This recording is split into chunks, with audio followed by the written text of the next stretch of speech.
అడుసు తొక్కనేల, కాలు కడగనేల అని సామెత.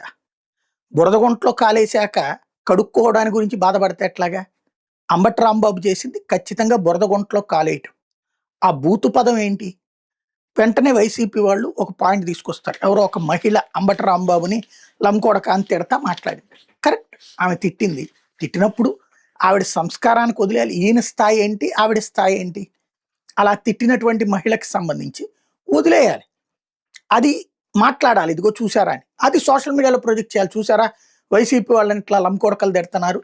మేము చట్టపరంగా చర్యలు తీసుకోమంటాం గానీ ఇట్లా దుర్భాషలాడమని. కానీ ఆ పైన అంబటి రాంబాబు ఏకంగా చంద్రబాబు గారిని దారుణమైనటువంటి పదజాలం వాడటం.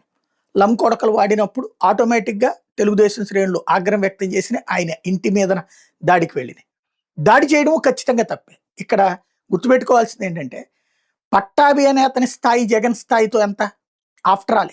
కానీ పట్టాభి ఆ రోజున మాదచ్చేద్దని తిట్టినటువంటి సందర్భంలో లేకపోతే ఇంకొక నాయకుడు ఆహ్, ఏది బట్టెబాజు లేకపోతే గనక బాడ్కో అని తిట్టినప్పుడు వాళ్ళ మీద దాడులు చేశారు కదా! తెలుగుదేశం పార్టీ కార్యాలయం మీదనే దాడి చేశారు ఏకంగా. పట్టాభి ఇంటి మీదన దాడి చేశారు. అప్పుడు ఆ దాడి సమర్థనీయమైనప్పుడు ఇప్పుడు ఈ దాడి సమర్థనీయమే. అదే సందర్భంలో ఆ దాడిని ఖండించిన తెలుగుదేశం ఈ దాడిని సమర్థిస్తోంది. ఆనాటి దాడిని సమర్థించినటువంటి వైసీపీ ఈనాటి దాడిని ఖండిస్తోంది.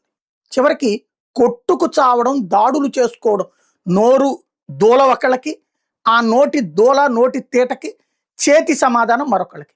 ఇద్దరు చేస్తోంది తప్పే. అయితే దీన్ని ప్రజలు ఎంతవరకు అర్థం చేసుకుంటారంటే ఎవరికి వాళ్ళ పార్టీల కోణంలో నుంచి అర్థం చేసుకుంటున్నారు తప్పించి ఇద్దరు చేస్తున్నది తప్పే. దీని వలన రాష్ట్రపు రెప్యుటేషన్ కాదు, ప్రజాస్వామ్యం మీద జనం నమ్మకం కోల్పోతున్నారు. నోటికొచ్చినట్టు తీటతో మాట్లాడేటటువంటి నేతలు ఒకవైపు, చేతులు చేసుకుంటుంటే చూస్తూ కూర్చున్న పోలీసులు మరొకవైపు, రాజ్యాంగ వ్యవస్థలు నిద్రపోతూ ఉంటే, రాజకీయాలు మలినమైపోతుంటే, అసహ్యకరమైన రాజకీయాన్ని చూడలేక ఉన్న వెధవల్లో మంచి వెధవని కాదు, ఉన్న వెధవలలోకి అతి తక్కువ వెధవ ఎవరు అని చూసుకోవాల్సిన కర్మ పడితే ప్రజాస్వామ్యం సక్రమంగా ఉన్నట్ట?